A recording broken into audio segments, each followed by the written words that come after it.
I accidentally deleted all the files for the Fourth Wing video. I had spent weeks recording.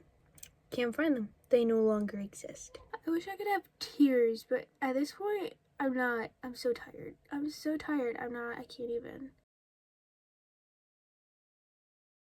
Okay, I just finished chapter 4, I think it was, in their first day of like actual school. And I think I told you previously that we didn't see the confrontation between Dain and Xaden.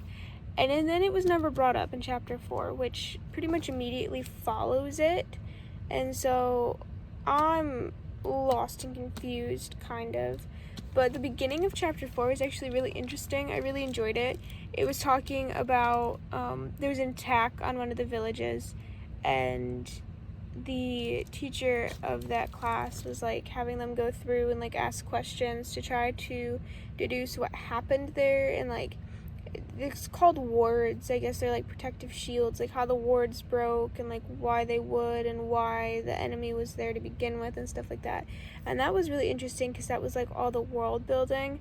This is giving Divergent. It's also kind of giving My Hero Academia, because during Battle Brief, Violet was like, oh no, I know why they're training us for this. I know why they're making us ask all these questions. It's because the third years aren't going to be the only ones going out. And she's like, the third years aren't going to be the only ones that are out training with these people this time. And so I'm like, oh, so we're doing the My Hero Academia thing where you're sending out the first years who are children to go fight in war for you. That's what we're doing. I just got up through chapter 8, finished chapter 7, paused at chapter 8, and honestly, this isn't badly written per se. There's a lot of sentences that I just sit there and I'm like, why is this so long? Where are your commas? Why is this entire paragraph a single sentence split up by commas? You're allowed to use periods. Semicolons exist. Anything, babes. Give me anything else. It's not horrid. I guess it doesn't make sense. A lot of it just really doesn't make sense to me.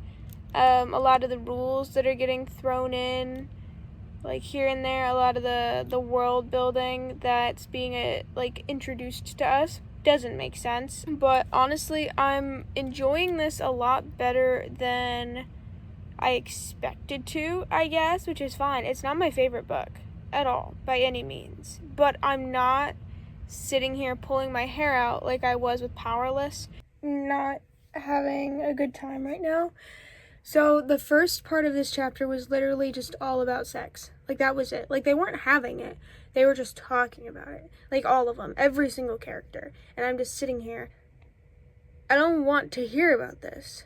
I don't care. What's the point? There was no point, by the way. It was just happening. So for chapter 10, they're doing, it's called the Gauntlet. But, it's honestly just the Total Wipeout course, which I can't tell if that makes it better or worse, but it makes me entertained to think that they're just like climbing up a Total Wipeout course on the side of a mountain, so maybe it's better. Hi, I'm coming back just to say that I read like 3 sentences further in this book, and it's a Ninja Warrior course. I think imagining it as a Total Wipeout course is funnier, but turns out it's a Ninja Warrior course. Just to correct myself. Leaking! Just say bleeding. She's bleeding. Just say that.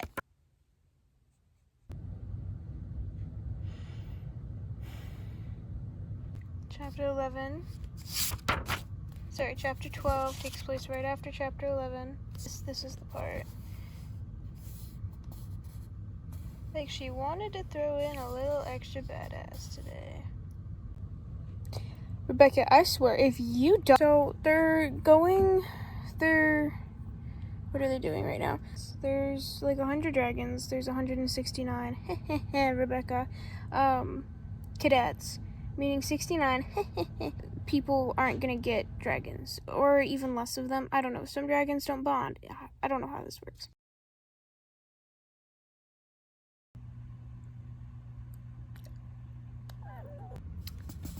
It's unwritable. A certified freak. Who uses that terminology?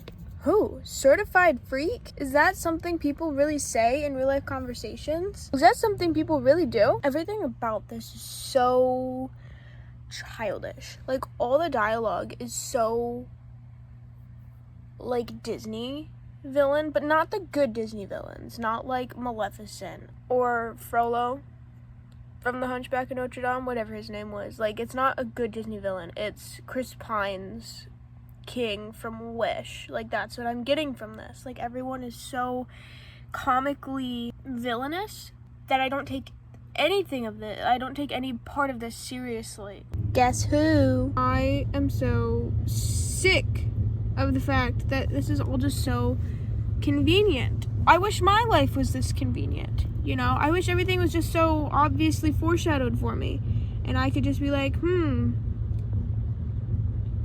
I got up through chapter 14 of this book. And out of those 14 chapters, I want to say I would give this book a 2.5 stars.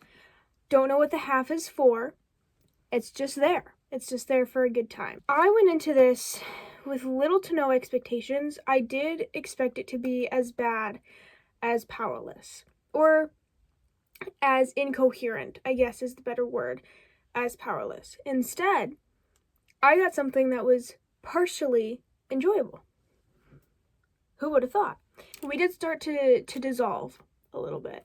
I liked up until about chapter 7 or 8. I enjoyed it. Chapters 1 and 2 were iffy for me, but then after that part, it was fine. I enjoyed it. I actually enjoyed the parts where we talked about school. I enjoyed the classes, I think, the most out of this book. Not the sparring class or the fight class or whatever they called it, but I enjoyed the Dragons on Dragons, whatever that class was. I enjoyed the class where they talked about the dragons, and I enjoyed the class where they, like the war room, battle brief, whatever that was. I liked that class. Like, I liked the classes where they actually talked about stuff and built the worlds. I'm going to start from the beginning. Chapter 1 was a little bit of a mess. I'm going to be honest, okay? I didn't enjoy the parapet. We were introduced to this character, Dylan, kind of halfway through. First of all, chapter 1 was like 20 pages long. Did not need to be that way. No. Didn't need to happen. But we were introduced to this character named Dylan. And Dylan, poor sweet thing, I knew he was destined to die the moment we met him. Why? Because he had the ring that he was going to propose to his fiancée with the moment he graduated from said rider squadron or whatever. And the moment that came up, I knew he was dead. And I was right. About a page after we were introduced to him, he died. So, no more Dylan, unfortunately. Your name is Dylan. Hello and goodbye. There is so much confusion, I think. The thing is that all these book talk people want to just write hot people doing hot people stuff. And then all the world building is an afterthought. And the biggest issue I have with this is, why are they allowed to kill each other? Why? Who came up with that, and why is it a good idea? Because I'm going to jump ahead a little bit. I'm going to jump around a lot, so just keep up, okay? Spoilers ahead. The cadets are allowed to kill each other. The people in the Riders Quadrant are allowed to kill each other. Why? I don't know. Allegedly, it's to weed out the weak and give themselves a better chance at bonding with a dragon. Why a dragon would want to bond to a convicted killer and someone that selfish, who's to say? I don't know the dragons, and they obviously don't know the dragons. But that's just my thought process, is if you're willing to kill your fellow man for the chance, not a guarantee, for the chance to bond with a dragon, why would a dragon want to bond with you? Because dragons, it is stated that dragons admire loyalty above anything else. How are you going to be loyal to a dragon if you cannot be loyal to your fellow squad mates, your fellow man, your fellow cadets? If you are not loyal to them, how are you going to be loyal to a dragon? And how is a dragon going to believe you when you say, yes, I'm going to be loyal to you? How is a dragon going to believe you? Because you're supposed to be a good person, right? Or am I wrong? I don't know. I don't know the stipulations of getting into this war college. Although I do know one, and that's an issue that I had. In chapter 1, I think it was, they said that all of they're called marked ones, which is weird. Feels like it's bordering on some sort of like slur, but it's fine. The marked ones are the kids of rebellion leaders. All the rebellion leaders were killed, and their children were conscripted into the Riders Squadron, okay? Because they were hoping to kill them all off, I guess, somehow. It's weird. But then, the next page, it's literally retconned, and there are no conscripts for the Riders Squadron. They're all volunteer. So you cannot be conscripted to the Riders Squadron. You have to volunteer, except all of the marked ones were conscripted to the Riders Squadron. Make it make sense. And I had trouble my first time recording this. I kept calling Violet Peyton because they are literally the exact same character. It's really crazy. Violet and this girl named Rhiannon get past the parapet, okay?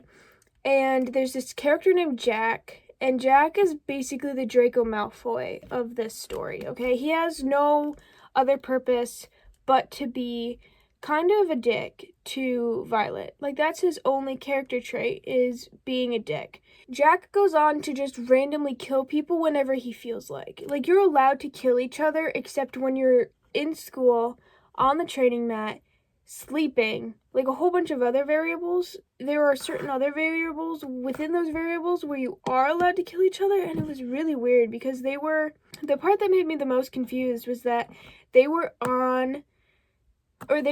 in sparring class or something like that, and Jack just randomly pulls off and breaks a kid's neck. Like, he grabs the closest person to him and just breaks their neck for no reason. And I'm just sitting here like, why? Why are we allowed to do this? Why is he allowed to get away with it? Where are the rules? Because taking things from people, so theft, is an executional offense. Theft is an executional offense, but killing someone just for shigs and gigs is not. Chapter 2, I honestly don't remember what happens in chapter 2. In chapter 3, Dane and Violet are best friends. They're childhood best friends. They meet secretly in, like, the war part of the college. They meet in the academic wing, okay? So Dane and Violet meet in the academic wing right before classes start.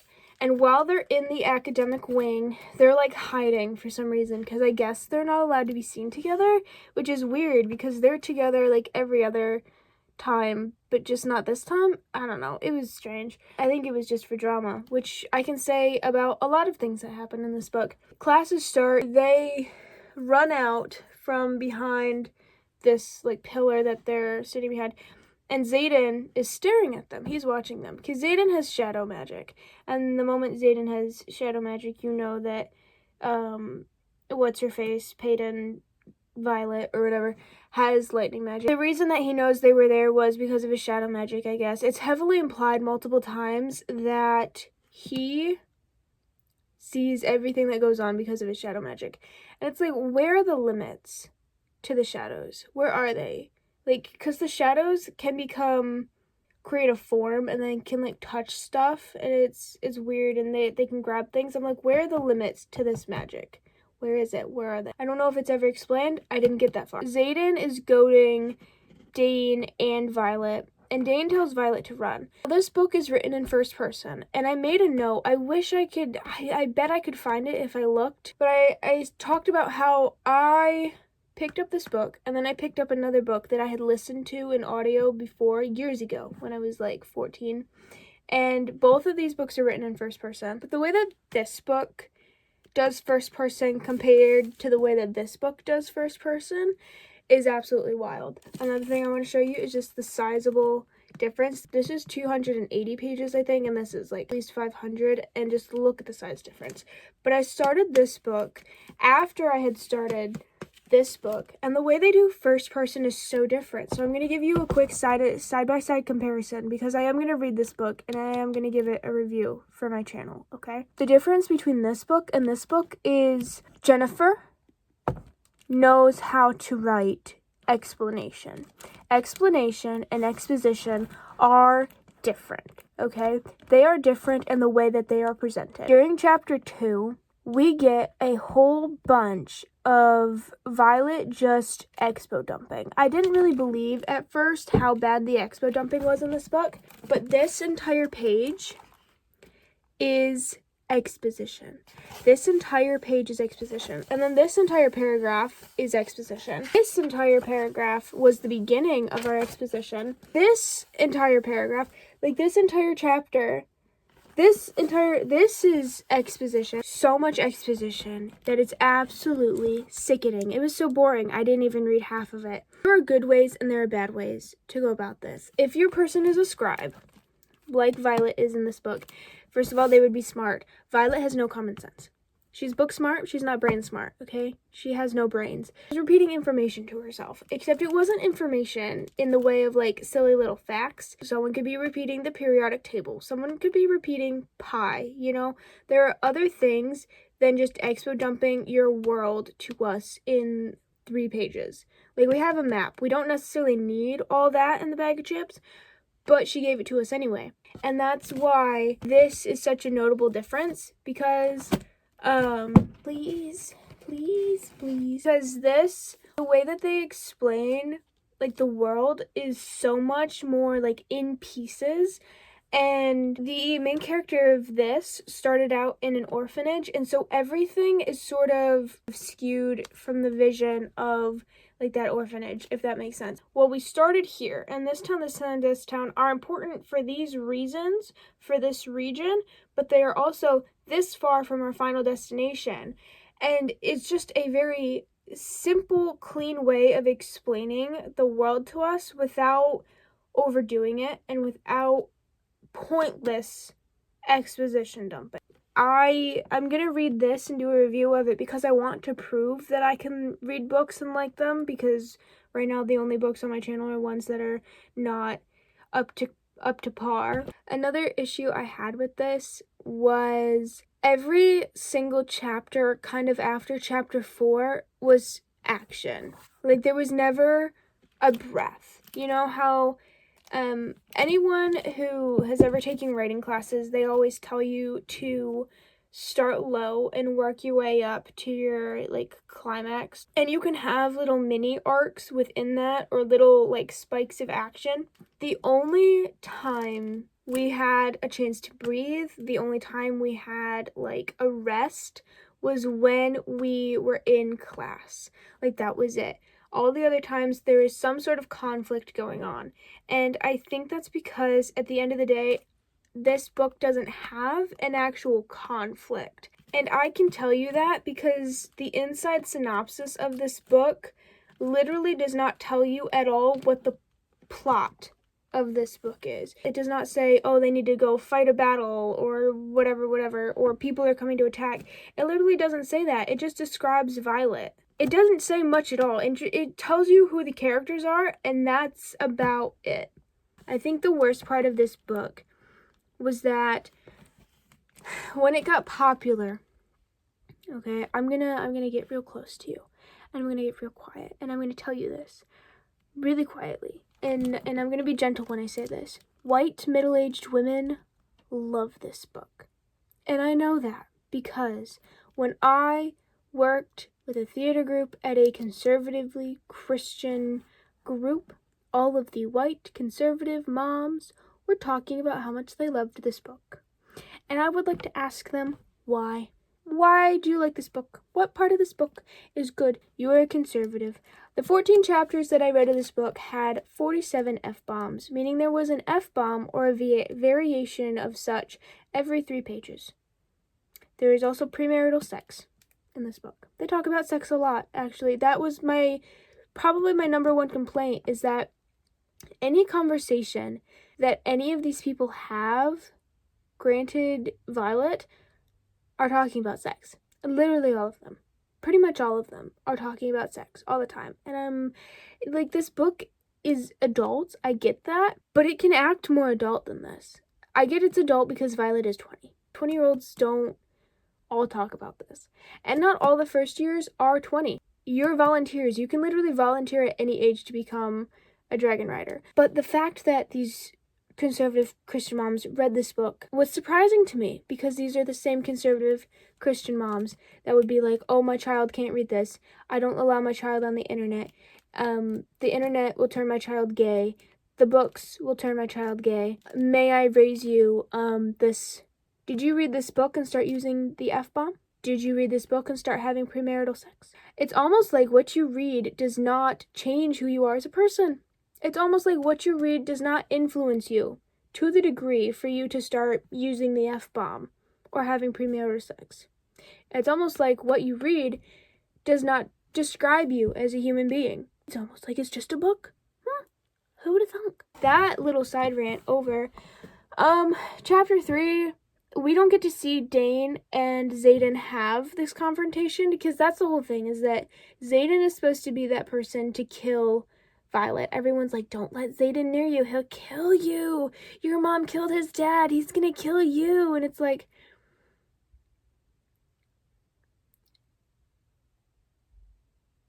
okay. And I was really excited because I really, really was hoping that we would see some confrontation between Dain and Xaden, and we don't. We simply don't. Chapter 4 follows Chapter 3, not immediately, but it's the same day, and it just cuts to Violet sitting in Battle Brief. We don't get to see the conflict between Zane, and that kind of irritated me. If we were in third person, I think we would have been able to see what happened between them. At least I would have hoped that we would have been able to see what happened between them. But because we're in first person and we are stuck unwillingly to Violet, we didn't get to see that. Anyway, there was a chapter where they cut. Like, there was a chapter break, and then it continued on. And that continuation, I kid you not, was literally a page and a half that montaged pretty much the entire month of August. The entire month of August was montaged into a page and a half. And that was something else that confused me, was because this was supposed to be fantasy. Granted, it was supposed to be translated into English for us, but why are they using our calendar system? They are using our calendar system with our months and our, 24-hour clock. That should not be happening. In a fantasy world, you can come up with something else. Chapter 4 comes to a close. Chapter 5 and 6 and stuff. I think Chapter 5 was when it started getting really divergent. I'm pretty sure Chapter 5 is when what's her name? Violet? When Violet overhears all the marked ones conversing, and for some reason they're legally not allowed to meet in groups more than 3, which is weird because they're all together all the time anyway. In the Riders Quadrant, I don't know, a lot of the rules didn't make sense, but they're meeting, and basically the third years are trying to help tutor the first years. And Violet was like, oh, that's really sweet. I'm not going to report them for this. They're just trying to help each other out, best friends. And because of shadow magic, Xaden knows that she's there. So everyone else leaves. And then she climbs down from her little perch in the tree, and Xaden confronts her.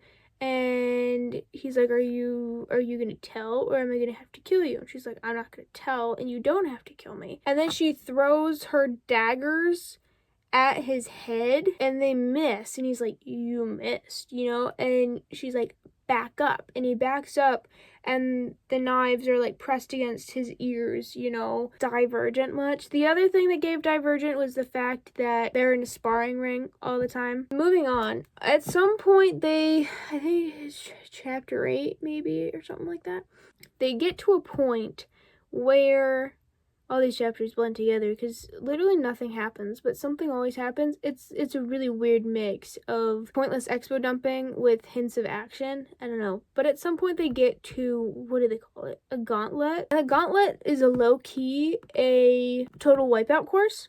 And then I read a little longer, and it's a Ninja Warrior course, but I think a Total Wipeout course is better because you can't die on a Total Wipeout course. But they have to climb up this gauntlet, and there's a whole bunch of stuff to like climb on and not fall off of. It's like off the side of a mountain, and I'm like, okay, whatever you say, that's fine. At the end of the gauntlet, at the end of their training, they're supposed to climb the gauntlet and then walk through this tunnel, valley, cavernous stuff to let the dragons see them, and then the dragons can choose whether or not they want to bond with whoever walks past.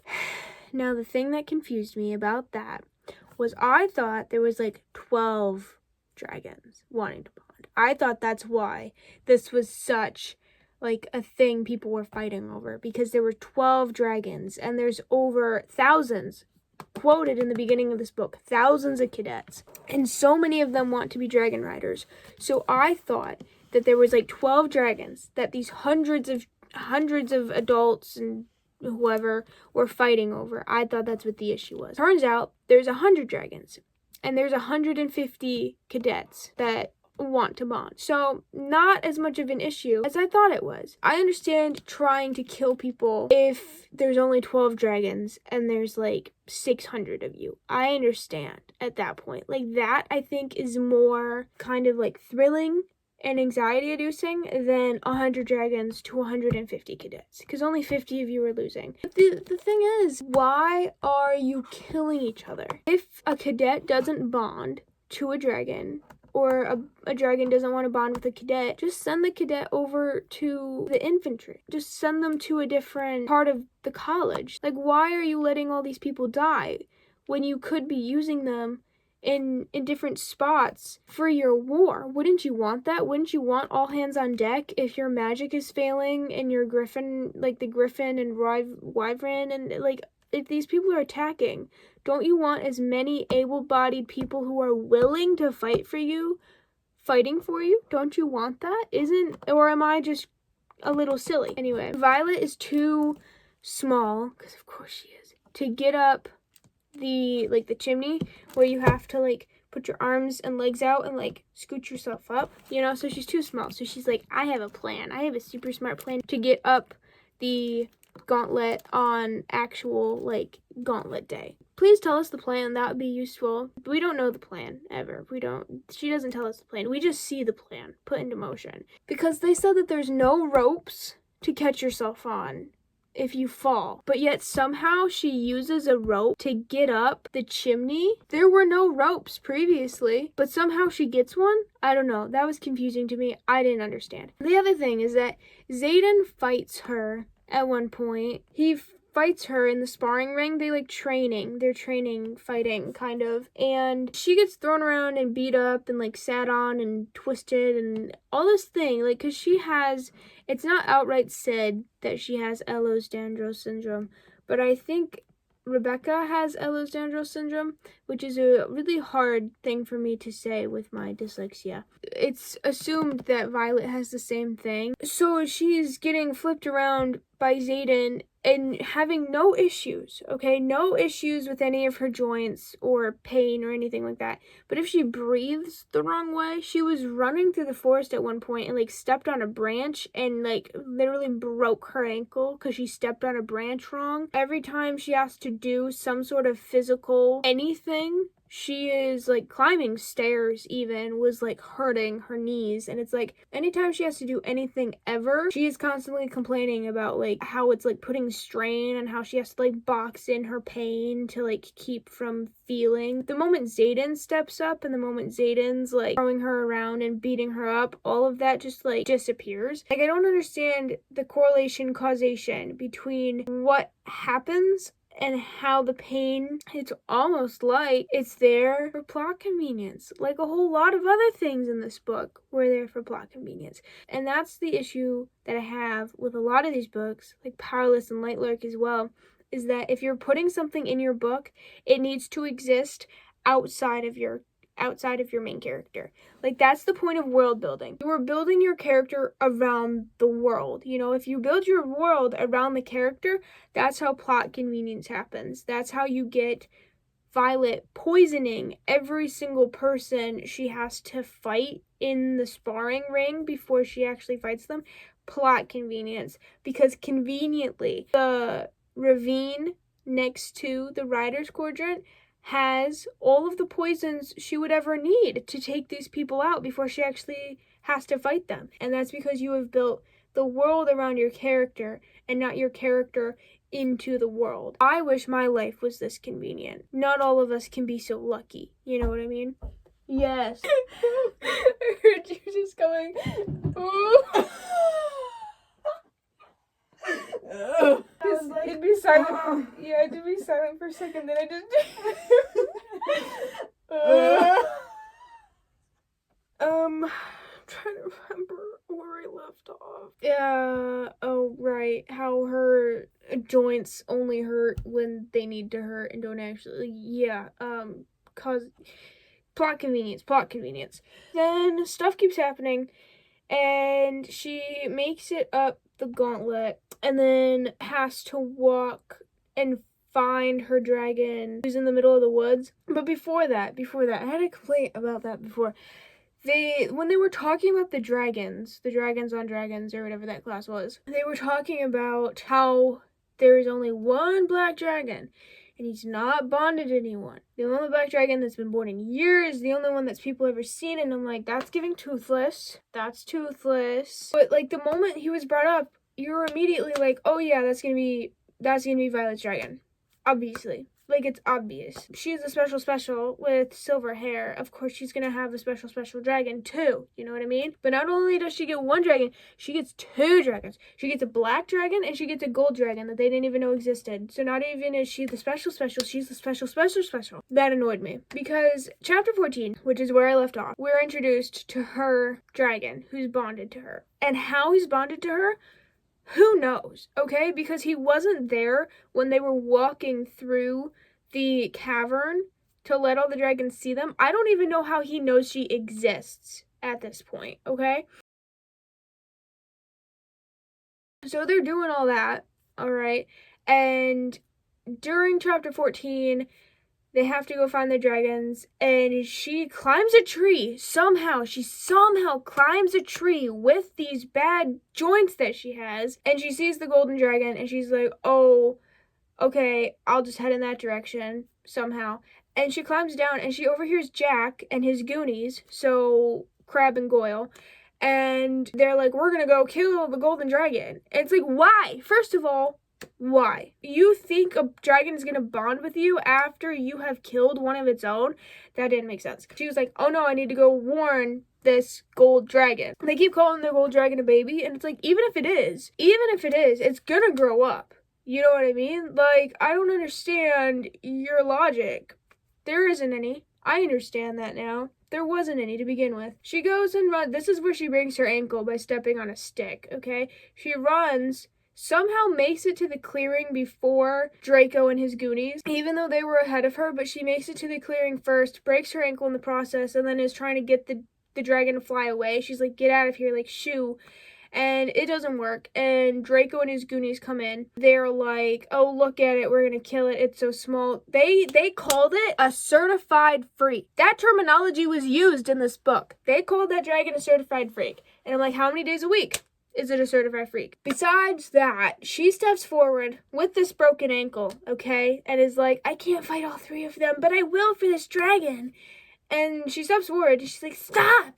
You can't do this! Goes to stop them somehow, and Xaden shows up, and he's just watching, I guess. I don't know. But he's just watching, and she's like, I can't fight all three of them, but I'm gonna try, and I can't kick, so I just have to, and I'm not strong enough to hold a sword. But she's strong enough to climb a tree, apparently. I'm not strong enough to hold a sword, so I just have my little teeny tiny daggers, because I'm just a little teeny tiny girl. And she's fighting all three of them, even though she said she couldn't. And she's also spinning around and doing all these complicated, like, dodge maneuvers, even though she said she couldn't. And she's, like, slicing and slashing them all. And then her dragon shows up and, like, burns them and saves her. And the little tiny golden dragon. What is the point of this? Like, actually, like, what is the point? Like, I would have enjoyed more school, less whatever Violet was. It was completely pointless to put me in her head when she is completely and utterly useless in every single scenario that she's in. Like, not even like physically, but just like mentally. Like, there is no explanation of anything going on. We either get a bunch of useless, pointless expo dumping, or we get no information whatsoever about anything. And it's like, make up your mind. You either want to tell us stuff or you don't. And I don't understand where the line is. Now, I gave this a 2.5, and it only got a 2 because I enjoyed some of the chapters in the beginning. Her dragon spoke like some old, I don't know, like a Gandalf kind of Aslan kind of character, and I like that. I resonate with it. And then it got a 1/2 because I feel bad that I am so harsh on books like this. But I think I'm going to revoke that 1/2 because I don't feel bad anymore, because the more I talk about this, the less sense it makes. And I am so upset that I cannot be one of those people to turn off my head and just enjoy a book without thinking about it. But at some point, you do need to think about it just a little bit. Every part of this book that wasn't Xaden and Violet getting together and banging felt like an afterthought. And I don't understand why. Because you could have had a good book. For 500 pages, we should have had more thought. I'm just saying. Yeah, trying to make sure that there wasn't anything else. I'll sprinkle in any clips of the video, my previous video that I have left over, if I can dredge any of that up. No promises. I am so sorry that I do not like any of these popular TikTok books. I'm not apologizing because I did anything wrong. I'm apologizing because I know there are people who like these books. Why? Just curious. Genuinely. It's okay to like stuff like this. Obviously, conservative white moms love this book. I don't get the hype. And I think I'm okay with that. Thank you so much for watching this video with me. This is me posing for a thumbnail. Hopefully, YouTube will, I don't know, choose this as the automated thumbnail. I have nothing else to say, I don't think. Thank you so much for watching. That's all. Bye-bye.